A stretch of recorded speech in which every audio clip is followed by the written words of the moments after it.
Hey guys, Joe here. I hope it is safe and happy new year. This is kind of an impromptu video because unfortunately many around the world didn't. Within just hours of it turning over into 2025, there were multiple mass casualty events throughout the United States and Europe. There's always mass casualty events happening throughout Africa and South America, even Southeast Asia, where it's traditionally very regimented, is seeing violence that they haven't seen in a very, very long time. What was once the exception is now becoming the norm. Mass casualty events are happening in greater volume, in closer frequency, and in places we don't normally associate with being targets of that kind of violence. And it's no surprise. We have politicians that are too busy worried about re-election around the world. We're too busy, lining their pockets and pockets of their allies, too busy grandstanding, too busy trying to push ideologies that they don't have to actually live with the consequences of. I mean, hell, here in New York State, our governor, just hours after a woman was burned alive on the New York City subway, posted selfies of her on the subway saying, oh, it's safe, it's fine, nothing to see here, completely erasing that woman's death. Completely disgusting, completely disrespectful. And if that isn't characteristic of politicians around the world right now, I don't know what is. So we as citizens of the United States, various countries around the world, we need to start taking more responsibility onto ourselves to be better prepared, be better responders, and understand we will have to respond possibly at some point, because we can't trust anyone to come for us. It is on us to save ourselves. And a big part of that is what we're talking about today. One of the big foundations, one of the starting steps to getting prepared to deal with these casualty events, especially mass casualty events, is carrying a EDC trauma kit. This is something that, a couple years ago, a lot of people go, oh, you're just paranoid, why are you carrying all that shit? But nowadays, I think it's a standard. You should be carrying something like this if you live or work in or around a major city, at the very least, if not everywhere. I don't think it's that paranoid. I don't think it's that unrealistic anymore. And I've been doing it all year very successfully. And so this is something anyone can do. And I'm going to go down, not just what I carry, but why I carry it. I'm also going to talk about how I carry it. And this should be seen as a framework. This is something you should look at and build upon. Don't just buy what I have. Look at it and go, that'll work for me. That won't. I don't know how to use that, so I need to get some training. I know how to use this other thing that he doesn't, so I'm going to put that in too. Personalize it. Everything when it comes to everyday care, but especially when it comes to emergency response, medical care, that needs to be personalized to you, your lifestyle, and most importantly, your skill set. So let's get into mine, just so I can show you guys kind of what you should look into to build going into 2025. And what I carry is very simple. Everyone should be able to know how to use what's in here. And this is how I carry it, either directly on my body like this, or I take this off and put it in my EDC backpack. This is a flow fold fanny pack. I'm fortunately just small enough to be able to also use it as a chest rig, and I think it is great for a sling bag, chest rig, whatever you want to call it, because it allows me to just walk around like this, no big deal. But no matter what happens, if I get laid out, if I'm pinned or something like that, either hand, I can use it and bring it up, open it, and get right into the medical equipment I need. This is something that needs to be within arm's reach. If it's in your car or in the sink in your bathroom in your house, it's not going to help you if you're bleeding out in the street. It needs to be within arm's reach. This is literally as close as it possibly can be, or when it's in my backpack, it's as close as it can possibly be. This is a really great kind of setup. And the reason why I went with the flow fold one is two reasons. One, it's very flat. It doesn't project out for quite a ways like a lot of fanny packs and chest packs tend to do. It just gets most of its volume from the width, not the depth. I really like that. And on top of that, it's made out of EcoPack right here in the United States, which is awesome. Flowfold, if you don't know, they're a company up in Maine. EcoPack is basically waterproof. This does not have AquaGuard zippers, which is kind of a knock against it, but the zippers are more than enough to keep out rain when I'm going in and out of a store or something like that. If you're having to provide medical care in a wet environment, that shit's going to get wet anyways. It doesn't matter whether it has AquaGuard or not. This is just being able to resist rain long enough to go from A to B, car to building, building to car. And for that, this is a great little pack. I will link to it, not sponsored. And this is just something where if it's on my body, no one really notices it, no one really cares. Yes, it's multicam black. Oh no, scary. I wear literally multicam black every single day. No one cares. I think a lot of people kind of deal with main character syndrome. They think everyone's looking at them, they're the center of everyone's attention. Spoiler alert, you're not. No one cares about you. Go about your day. If you aren't picking a pack or some sort of setup that you like and is comfortable, it's going to be something you're going to not want to carry. And if you don't want to carry it, you're probably not going to carry it. And if you're not carrying it, well, you're not going to have it when you need it, right? So pick something you like, pick something in, you know, your favorite color, something that's comfortable to wear, something that works with what you wear, but carry something. Just don't try to make a kit work for you just because some influencer said this is the best thing in the world. If that isn't going to work for you, find something else. I can guarantee you there's some sort of shoulder bag, purse, fanny pack, chest rig out there for you. And if you're really worried about sticking out, go with black. Black goes with everything. So with that said, let's take this off. We're going to set this down, go through everything, not just what I carry, but why I carry it, and kind of close off with some final thoughts. All right, guys, let's break down my EDC trauma kit. We had to run inside due to an incoming snowstorm, so I apologize for the rush lighting. There's nothing on the front of this bag. That's actually kind of what I like about it. Very simplistic, very smooth, but there is a hidden compartment on the back. You could always store like valuables in here, but this is specifically an EDC trauma kit, so it's all relatively medical related. First thing I keep on here on the zipper, that way when I have it on, it kind of tucks away and is out of sight, is a Rescue Me tool. This is for self-extrication from a vehicle. This way I always have an extrication tool. I do have one permanently fixed in my own vehicle, but if I'm riding shotgun in someone else's, I have a way to get us out in case they are not as prepared as I am. The Rescue Me tools are pretty good in terms of a consumer product. Professional grade ones are obviously going to be a little bit better, more reliable, but this is a spring-loaded glass breaker, meaning you don't have to rear back and have a wider range of motion like you do those hammers. In my opinion, throw your hammers out. They're kind of worthless in a real wreck. Get something that's spring-loaded and also has a seatbelt cutter that is pretty nice, and it's just on here, ready to go. Inside, I keep a Right in the Rain notebook as well as a Right in the Rain pocket pen. This is so I can write something like a witness report, incident report, injury report, and hand it off to first responders. I don't have to waste their time chit-chatting. I can just be like, here you go, there's everything. Have fun. They do have one specifically for that, casualty cards and whatnot, but this being more open form allows me to use it for multiple things. I don't have to keep multiple different pieces of paper in here for different types of reporting. I can just keep this and hand it off to the LEO or EMS that arrives first. I have a little one with me all the time now, so wet wipes, I just keep that in everything. It's not really trauma related. I have an emergency USB. This is something that is female USB-A and then male USB-C, so I can plug it directly into my phone. The point of this is it allows me to back up my phone in case I'm about to go into something where my phone might get destroyed, or if my phone's about to be confiscated due to, say, a martial law type incident or authoritarian overreach. I can back up my phone and have the important stuff on there, as well as if it's truly a mass casualty serious event. You know, that's a thing where you might pass away.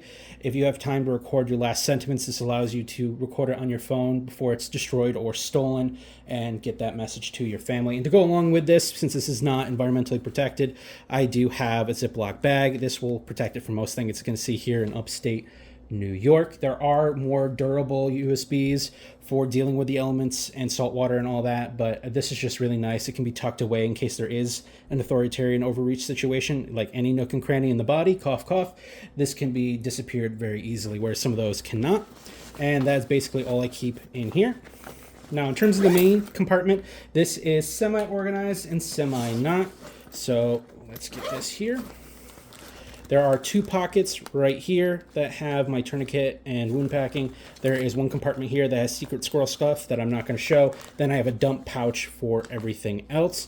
I'm just going to pull this off and pull things out just so we don't have a bunch of clutter. The first thing you obviously saw was my Dynamed CPR mask. You are more likely to perform rescue breathing and compressions on your spouse, your children, or a random stranger than you are to treat a gunshot wound, stab wound, anything like that. So I do have it in here because of the young one that is always with me. This works for adults and children. However, current research is kind of showing that chest compressions are more valuable in terms of using your time wisely than doing rescue breaths. Some even recommend not even bothering with rescue breaths.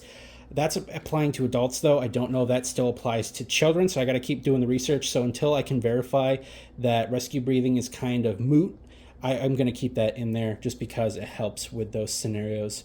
Moving on from there, I have obviously the good stuff.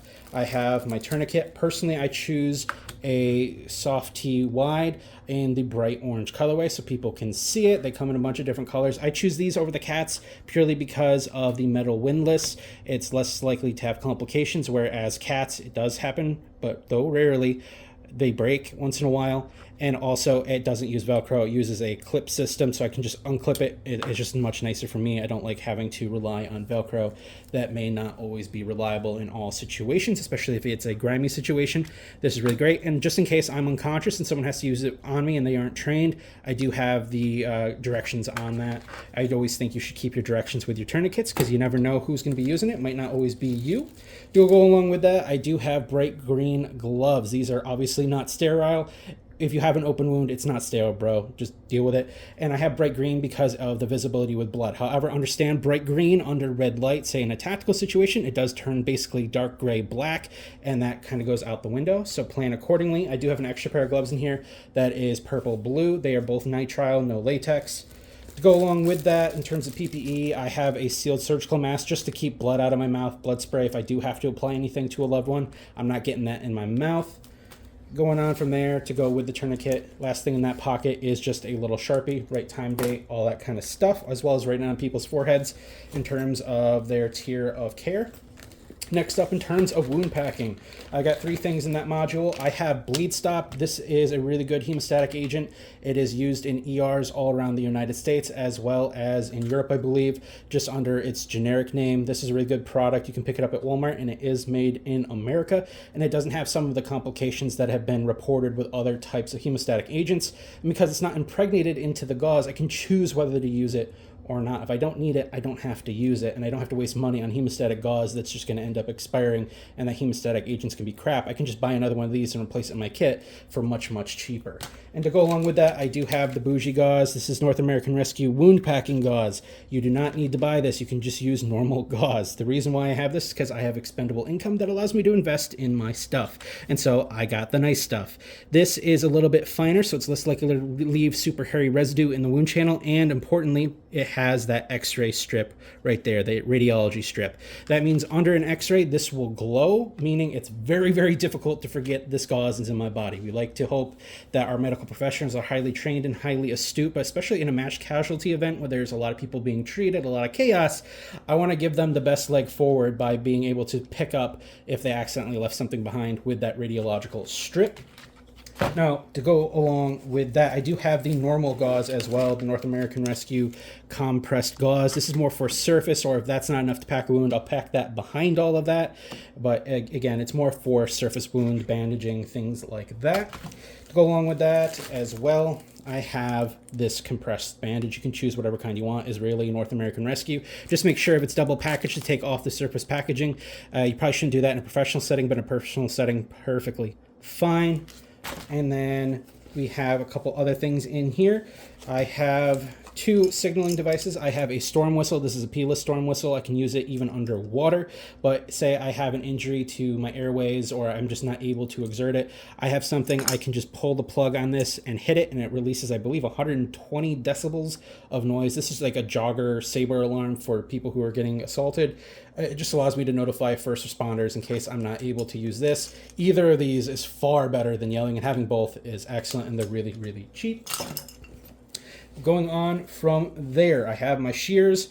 I just bought kind of the middle of the road shears instead of X shears or the Raptors. I bought North American Rescue. They're a little bit better than the Madison Supply ones, a little bit more durable, and they have the oxygen wrench there in case I'm around any sort of O2 tank issue that might be a fire hazard. I can turn that off with this, and they're pretty decent shears, and they are only about $15, more than the Madison Supply ones and similar ones like that, but much cheaper than even the generics of the Raptors and things like that.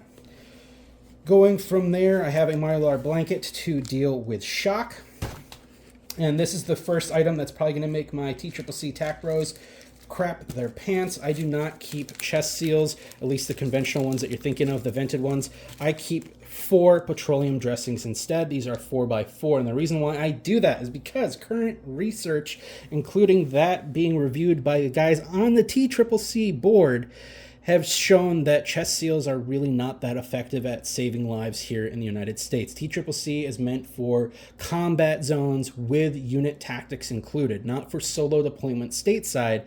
And we're seeing that when you're on your own and applying a chest seal, you're obviously not going to be able to manage that chest seal, check for tension pneumothorax, which even a vented chest seal can instigate, whereas an open pneumothorax, you're probably going to be fine. So I can choose to take that risk or not by using these as chest seals, but what I can also do, unlike with the chest seal, is I can use these for burn dressings. Because I have 4 of these, I can use it on a leg or an arm, a wide area, or cover up a good portion of my chest. So it's a dual purpose item. It's much more affordable. It's almost as good. And for those that think, well, the medical tape won't stick, don't worry, I got you covered, bro. On top of the medical tape, I also have this stuff. This is not going to be normally found. You might have to search around a little bit. If you're in a hospital, you probably use it. It's mastosol and decacol. Basically, it's medical grade super glue and super glue remover. This allows me to adhere it even to my furry skin. If the tape doesn't want to stick, I can slather this on and take it off as needed. And to go with that, in terms of burn, I have Silvex. This just helps with antimicrobial properties and things like that. Basic burn gel. I don't know that this is numbing or not. If I was going to use this specifically in a child's kit, I'd probably go with the numbing over this. And then the last item in here that, again, will make TCCC nerds crap their pants. I keep one of those guys as a backup tourniquet. Now, a lot of guys are going to see that and go, why are you using that? These failed TCCC. Rats are trash. Those guys clearly haven't actually read the TCCC report.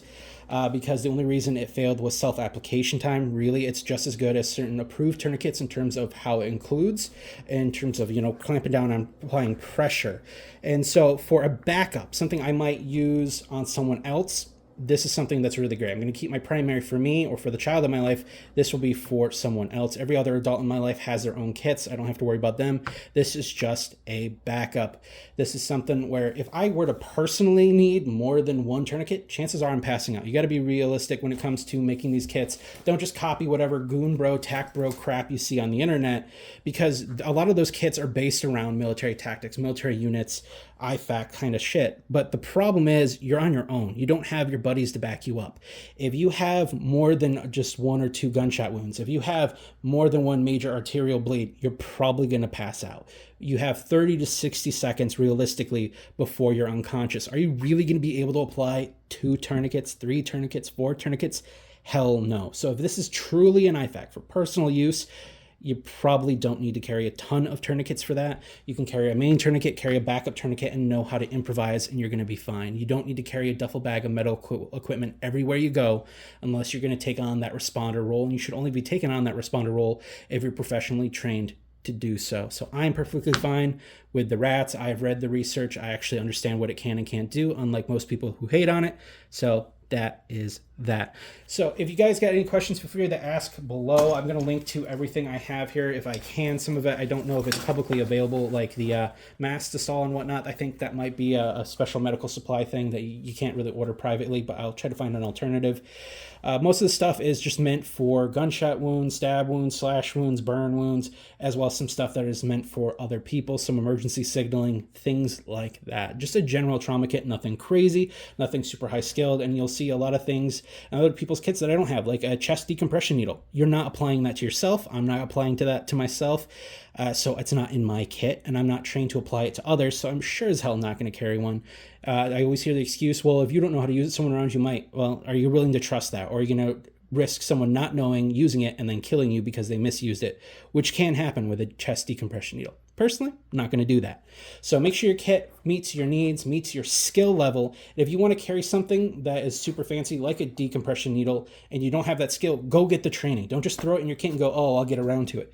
Get the training first, then include it. You want to make sure that you know how to use it. Everyone in your family knows how to use it. If you're going to go get training, take the spouse, take the kids. Make sure everyone has their own kit. Make sure they know how to use them. Make sure they know what to do in a mass casualty event, where to go, who to speak to, who to avoid, how to have, a proper plan. But really, the kit is the first step to all that, and you can move on from there. Later in the year, we'll probably do a preparing for disaster stuff, and we'll talk about mass casualties more. But I just really wanted to get this out, given everything going on in the world. I hope you all stay safe, stay informed. try to be a good person. Obviously, a lot of people out there are dealing with a lot of stuff. There's a lot of extremism we need to try to fight against. But really, if we were to just kind of come together and get our differences aside, I think the world would be a better place. It's just unfortunate that grown adults can't do that. So just be safe out there. Talk to you in the next one.